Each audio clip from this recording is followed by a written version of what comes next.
بسم اللہ الرحمن الرحیم۔ اے ایمان والو، تم ان لوگوں کی طرح نہ ہو جانا جنہوں نے کفر کیا اور اپنے بھائیوں کے حق میں جب کہ وہ سفر میں ہوں یا جہاد میں ہوں کہا کہ اگر یہ ہمارے پاس ہوتے تو نہ مرتے اور نہ مارے جاتے۔ اس کی وجہ یہ تھی کہ اس خیال کو اللہ تعالیٰ ان کی دلی حسرت کا سبب بنا دے۔ اللہ تعالیٰ جلاتا اور مارتا ہے اور اللہ تمہارے عمل کو دیکھ رہا ہے۔ قسم ہے اگر اللہ تعالیٰ کی راہ میں شہید کیے جاؤ یا اپنی موت مرو تو بے شک اللہ تعالیٰ کی بخشش و رحمت اس سے بہتر ہے جسے یہ جمع کر رہے ہیں۔ بالیقین خواہ تم مر جاؤ یا مار ڈالے جاؤ، جمع تو اللہ تعالیٰ کی طرف ہی کیے جاؤ گے۔ اللہ تعالیٰ کی رحمت کے باعث آپ ان پر نرم دل ہیں، اور اگر آپ بد زبان اور سخت دل ہوتے تو یہ سب آپ کے پاس سے چھٹ جاتے۔ سو آپ ان سے درگزر کریں اور ان کے لیے استغفار کریں اور کام کا مشورہ ان سے کیا کریں، پھر جب آپ کا پختہ ارادہ ہو جائے تو اللہ تعالیٰ پر بھروسہ کریں۔ بے شک اللہ تعالیٰ توکل کرنے والوں سے محبت کرتا ہے۔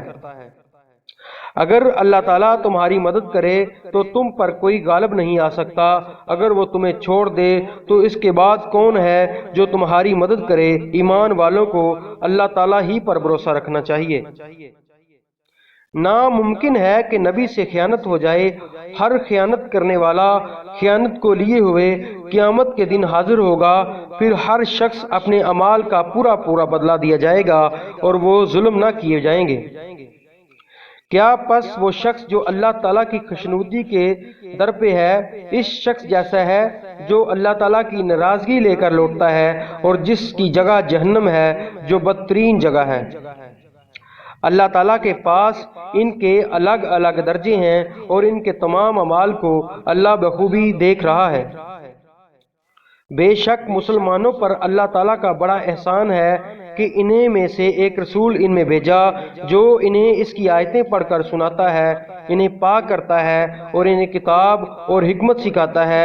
یقیناً سب اس سے پہلے کھلی گمراہی میں تھے۔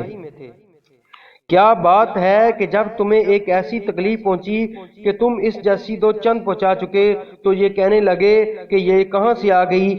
آپ کہہ دیجئے کہ یہ خود تمہاری طرف سے ہے، بے شک اللہ تعالیٰ ہر چیز پر قادر ہے۔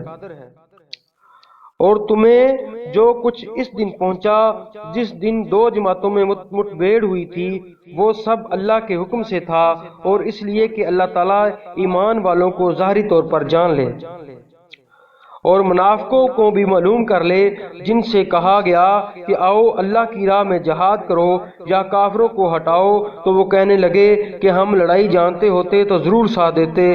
وہ اس دن بنسبت ایمان کے کفر سے بہت قریب تھے۔ اپنے منہ سے وہ باتیں بناتے ہیں جو ان کے دلوں میں نہیں، اور اللہ تعالیٰ خوب جانتا ہے جسے وہ چھپاتے ہیں۔ یہ وہ لوگ ہیں جو خود بھی بیٹھے رہے اور اپنے بھائیوں کی بابت کہا کہ اگر وہ بھی ہماری بات مان لیتے تو قتل نہ کیے جاتے۔ کہہ دیجئے اگر تم سچے ہو تو اپنی جانوں سے موت کو ہٹا دو۔ جو لوگ اللہ کی راہ میں شہید کیے گئے ان کو ہرگز مردہ نہ سمجھیں، بلکہ وہ زندہ ہیں، اپنے رب کے پاس روزیاں دیے جاتے ہیں۔ اللہ تعالیٰ نے اپنے فضل جو انہیں دے رکھا ہے اس سے بہت خوش ہیں اور خوشیاں منا رہے ہیں ان لوگوں کی بابت جو اب تک ان سے نہیں ملے، ان کے پیچھے ہیں، اس پر کہ انہیں نہ کوئی خوف ہے اور نہ وہ غمگین ہوں گے۔ وہ خوش ہوتے ہیں اللہ کی نعمت اور فضل سے اور اس سے بھی کہ اللہ تعالیٰ ایمان والوں کے اجر کو برباد نہیں کرتا۔ جن لوگوں نے اللہ اور رسول کے حکم کو قبول کیا اس کے بعد انہیں پورے زخم لگ چکے تھے، ان میں سے جنہوں نے نیکی کی اور پرہیزگاری برتی ان کے لیے بہت زیادہ اجر ہے۔ وہ لوگ کہ جب ان سے لوگوں نے کہا کہ کافروں نے تمہارے مقابلے پر لشکر جمع کر لیے ہیں تو ان سے خوف کھاؤ، تو اس بات نے انہیں ایمان میں اور بڑھا دیا اور کہنے لگے ہمیں اللہ کافی ہے، وہ بہت اچھا کارساز ہے۔ نتیجہ یہ ہوا کہ اللہ تعالیٰ کی نعمت اور فضل کے ساتھ یہ لوٹے، انہیں کوئی برائی نہیں پہنچی، انہوں نے اللہ تعالیٰ کی رضامندی کی پیروی کی۔ اللہ بہت بڑے فضل والا ہے۔ یہ خبر دینے والا صرف شیطان ہی ہے جو اپنے دوستوں سے ڈراتا ہے، تم ان کافروں سے نہ ڈرو، میرا خوف رکھو اگر تم مومن ہو۔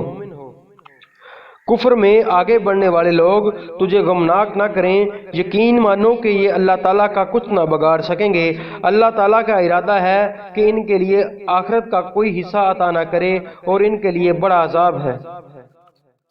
کفر کو ایمان کے بدلے خریدنے والے ہرگز اللہ تعالیٰ کو کوئی نقصان نہیں پہنچا سکتے اور انہی کے لیے المناک عذاب ہے۔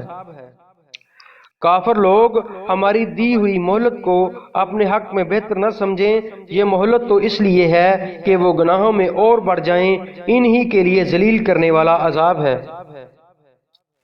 جس حال پر تم ہو اسی پر اللہ ایمان لانے والوں کو نہ چھوڑ دے گا جب تک کہ پاک اور ناپاک کو الگ الگ نہ کر دے، اور نہ اللہ تعالیٰ ایسا ہے کہ تمہیں غیب سے آگاہ کر دے، بلکہ اللہ تعالیٰ اپنے رسولوں میں جس کا چاہے انتخاب کر لیتا ہے۔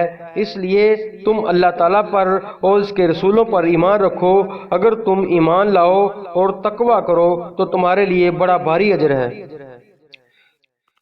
جنہیں اللہ تعالیٰ نے اپنے فضل سے کچھ دے رکھا ہے اور وہ اس میں اپنی کنجوسی کو اپنے لیے بہتر خیال نہ کریں، بلکہ وہ ان کے لیے نہایت بدتر ہے۔ ان قریب قیامت والے دن یہ اپنی کنجوسی کی چیز کے طوق ڈالے جائیں گے۔ آسمانوں اور زمین کی میراث اللہ تعالیٰ ہی کے لیے اور جو کچھ تم کر رہے ہو اس سے اللہ تعالیٰ گواہ ہے۔